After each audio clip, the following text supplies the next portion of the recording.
Welcome to another episode of Fright Friday, right here on Night Owl Video. Thank you for tuning in again today. Today we are talking about a new movie. This is called Cobweb from 2023.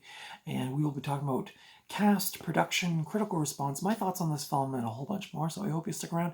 Thank you to everybody who subscribed recently. At the recording of this video, I'm at 311 subscribers. So thank you to everybody who has joined recently and left really cool comments and given me the thumbs up. I've said it before and I'll probably say it again. You keep me going here and I love all the support. So thank you, thank you, thank you. If you have a movie you want me to review, just send me or leave a comment below. I always check my comments and I'll do my best to find the movie and review it for you. It may take me a while because sometimes I have to seek these movies out, but today we're talking about this movie. This is a horror thriller from 2023 directed by Samuel Bodin, who has, up to this point, I think only done a bunch of TV shows that I do not know. I think some of them are horror TV series, but this, I think, is his first kind of bigger production. This film stars Lizzie Kaplan, who was in Mean Girls as well as Cloverfield, Woody Norman, who was in the film Come On, Come On, as well as another new movie, Last Voyage of the Demeter. This also stars Cleopatra Coleman, who was in one of my favorite movies of this year, Infinity Pool. This also stars Anthony Starr, who was in The Covenant, as well as the hit TV series The Boys, which many people, including my son, have recommended I check that out. I still have not yet done that. The synopsis for Cobweb is, young Peter is plagued by a mysterious constant noise from inside his bedroom wall. A tapping that his parents insist is in his imagination. As his fear intensifies, he starts to believe that his parents are hiding a terrible and dangerous secret. The production on this film, Cobweb, had a limited theatrical release in the United States by Lionsgate just this July 21st, 2023. The movie was notoriously undermarketed with virtually no advertising by its studio, despite having really good producers on the film, including Seth Rogen, and generally overall positive reviews from critics and audiences. The film also opened in July against the films Barbie and Oppenheimer, despite having a distinctly Halloween atmosphere. So I don't know if they were thinking maybe this movie going up against the new Exorcist movie would make it not be successful, but I think also dropping it the same week as Barbie and Oppenheimer was a terrible mistake. So this movie basically just got buried, pulled from theaters, and now it's on DVD like a month later. So a shame, because it was a kind of a cool little movie. But in May of 2020, it was reported that Samuel Bodin would direct the film for Lionsgate and that Seth Rogen would be among several producers. The filming for the movie took place at New Boyana Film Studios in November of 2020. It is allegedly loosely inspired by the short story The Telltale Heart by Edgar Allan Poe, which was published in 1843.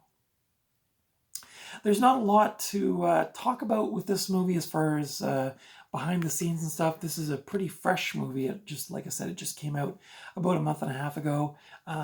But the critical response was pretty good. This currently holds a 58% on Rotten Tomatoes. Most of the criticisms against the film were that it wasn't very scary and that the conclusion of the film was disappointing. My thoughts on this film, I thought it was a good little spooky, there's something in the wall kind of movie. I was trying to think of that other one that there was a movie from New Zealand, Housebound.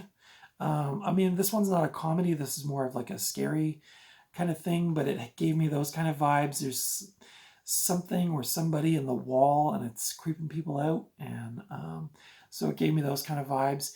It's, I don't know. It's a weird movie. Now, the reason I bought this movie, and I don't, like a lot of you know, I don't usually buy new movies because they're kind of expensive and I'm a cheapskate.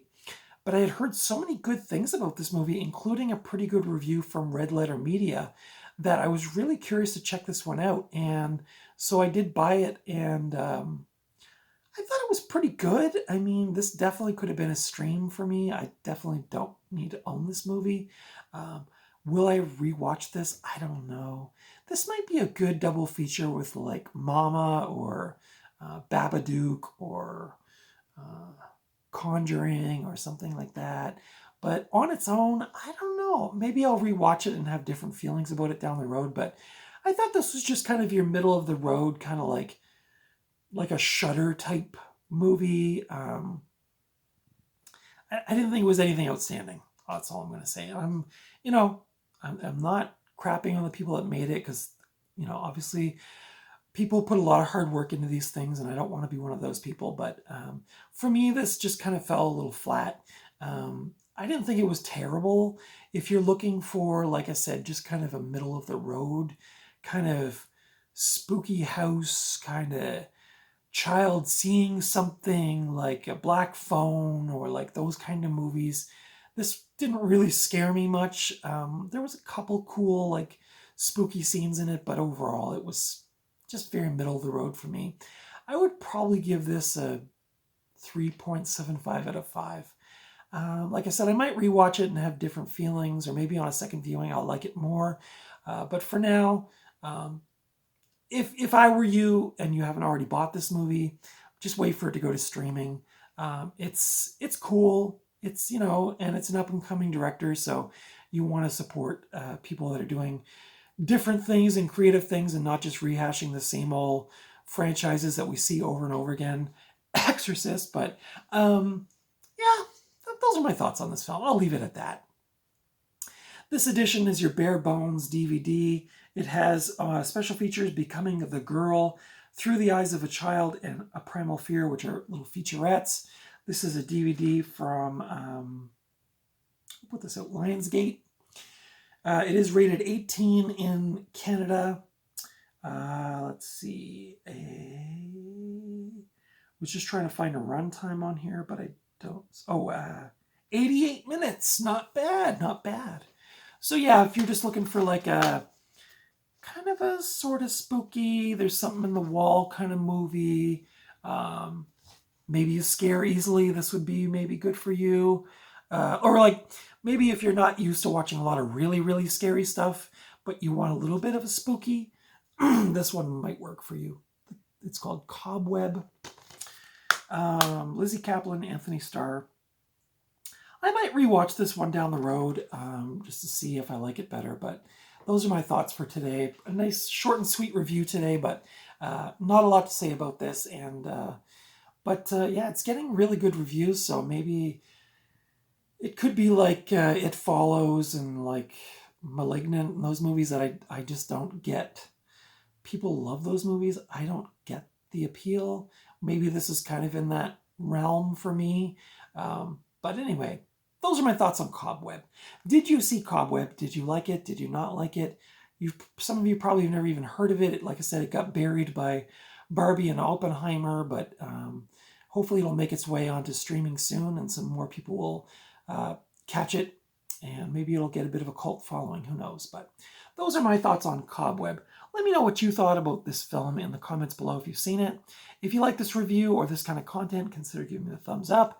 Consider subscribing to my channel if you haven't already. I'm also on Instagram at Night Owl Video. And that's it for today. Thank you for watching. Until next time, I will see you at the video store or at the thrift store or just out and about somewhere, but hopefully not hiding in a wall somewhere. That would be most unpleasant. Until next time, take good care of yourselves, and I will see you in the next video. Bye.